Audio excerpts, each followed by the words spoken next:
Joining us now, NewsNation national security contributor General Richard Newton. Thank you. The U.S. believes this is a mistake. Is this a dangerous strategy from Israel? Good morning, Marni. I think it's the only strategy Israel has to defend itself. It has to go into Rafah. My best military judgment, my advice to any senior leader, the fact that October 7th was such a heinous attack against Israel. Israel is under attack, as we saw a couple weeks or so ago from Iran, but Hezbollah to the north, Hamas in Gaza, and certainly the Houthis in Yemen and so forth. So I don't believe Israel has no choice but to defend itself and to go in and destroy Hamas, as Prime Minister Netanyahu has justifiably stated publicly.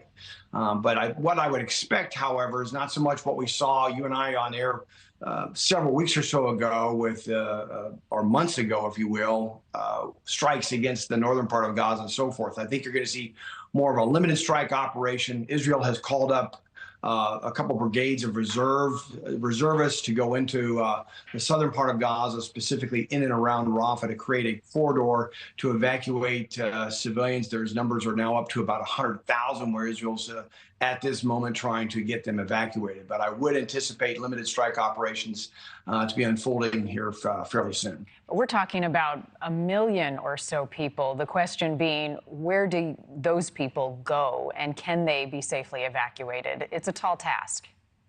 It's a tall task. And also let's put into perspective that Rafah itself originally has about 280,000 civilians, now over 1 million, as you allude to. It's also a very densely packed urban environment, which is very difficult for any military to operate in. Hamas has the advantage. They're in tunnels underneath Rafah. Their leadership still exists, and they're still using the non-militant Palestinian civilians in harm's way as shields. It's a very difficult situation, but nonetheless, Israel, I believe, has no choice but to go in and destroy Hamas. So as Prime Minister Netanyahu said, that they will not live and fight another day. But because the U.S. has warned against this, did not support an invasion of Rafah, how does this change the U.S.'s calculation and relations with Israel? We are the long-standing close ally of Israel. That's been through decades of time. It's rather disappointing to me, from my perspective, that the Biden administration has publicly opposed, Israel, especially in its military operations. But nonetheless, I believe Israel has no choice.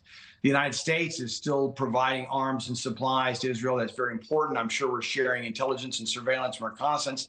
On the diplomatic front, Marni, the director of the CIA, William Burns, who's the lead negotiator, if you will, for the United States, is in Qatar at the moment, meeting with the Prime Minister of Qatar, trying to, as we heard that the talks between Israel, Hamas, and so forth stopped on Sunday, but there's still a glint of diplomatic efforts here. Maybe some diplomatic support can move forward, but it's a very tense situation. As I mentioned, it's going to unfold. Israel, by the way, is demonstrating to Hamas that it's extraordinarily serious at this point. It has established those evacuation corridors for up to now 100,000 civilians. That's a message to Hamas that Israel has the ability and will strike if need be. And so lots of factors in play here. All right. Tensions in the Middle East continue high. We're watching the situation closely develop. Lieutenant General Richard Newton, as always, thank you. Thank you for watching. Go to newsnationnow.com to find NewsNation on your television provider. And don't forget to click the red subscribe button below to get more of NewsNation's fact-driven, unbiased coverage.